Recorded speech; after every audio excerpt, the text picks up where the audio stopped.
C'est encore une salutation de paix que vous recevez de votre serviteur Noumanville Dodji Paul. Et comme je le dis, nous sommes dans un thème de la foi.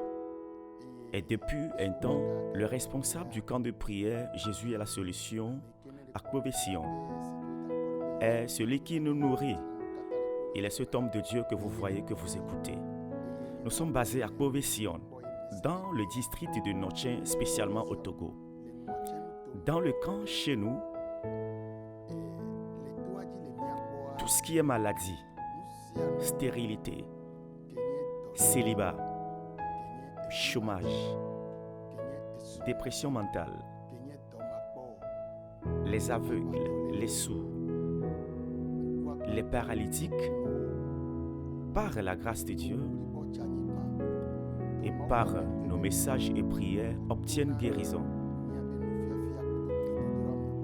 Et lors des grandes séances de prière, s'il n'y a pas d'effectif, on atteint au moins 10 000 personnes. Au jour ordinaire, l'effectif évolue entre 800 et 1000.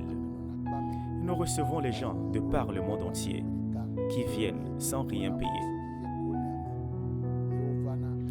Et si nous vous donnons de tels témoignages, que Dieu opère de telles merveilles au travers de nous, c'est dans la foi. Nous avons confiance en quelqu'un.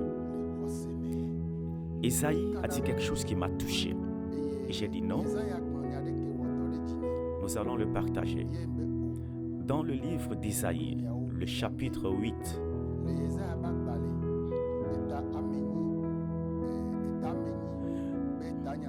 le petit titre du chapitre 8, ce qu'a dit le petit titre du chapitre 8, je vais me baser là-dessus, qui déclare la consolation des croyants lors des temps mauvais. Il n'est pas dit la consolation des païens, mais on parle de la consolation des croyants lors des temps mauvais. Je donne cette explication en disant que la foi, nous ne voyons pas Dieu, mais nous croyons que Dieu existe. Et ceux qui disent que Dieu n'existe pas nous disent, où est-ce que nous l'avons vu? Et la foi déclare, celui qui n'a pas vu Dieu, mais qui croit que Dieu existe, s'appelle croyant. Et il est dit que de telles personnes seront consolées dans les temps mauvais. Ce qui veut dire que dans ce monde, il y aura des temps mauvais. Tu peux avoir de l'argent, mais il y aura des temps mauvais.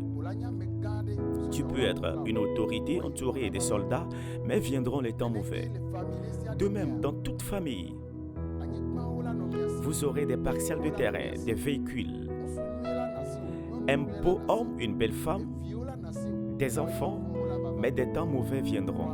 Mais tu ne verras rien qui puisse te consoler.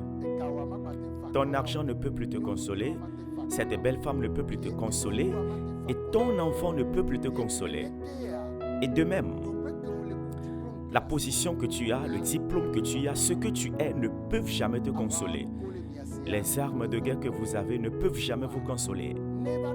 Mais s'il arrive à un temps où il n'y a plus rien qui puisse consoler l'homme, le médicament ne peut plus le faire, et qu'il n'y a personne qui puisse parler afin que tu aies la consolation, il y a quelqu'un qui déclare que les croyants seront consolés lors des temps mauvais. Alors si tel est le cas, que devons-nous faire? Celui qui n'a pas cru en Dieu doit prendre la décision de se donner à Dieu et qu'il croit en ce Dieu. Et que lorsque viendront les temps mauvais, que Dieu puisse te donner la consolation. Et ce n'est pas suffisant.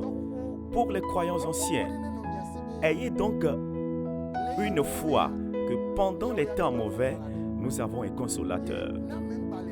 Et s'il n'y a personne qui puisse le faire, il n'y a rien qui puisse le faire, nous avons quelqu'un et la promesse déclare la consolation des croyants lors des temps mauvais. Et j'espère que lors des temps mauvais, que Dieu console chacun de nous qui s'est donné à Dieu voulant l'adorer dans la vérité, que la consolation vous vienne. Isaïe ne nous a pas trompés. Il est prophète. C'est Dieu qui lui a confié le message. Aujourd'hui, Isaïe n'est plus. L'Éternel nous a donné ce message de vous dire, lors des temps mauvais, que la consolation existe pour les croyants. Que Dieu vous bénisse. Nous sommes dans le thème de la foi. Nous allons finir bientôt. Vous êtes bénis.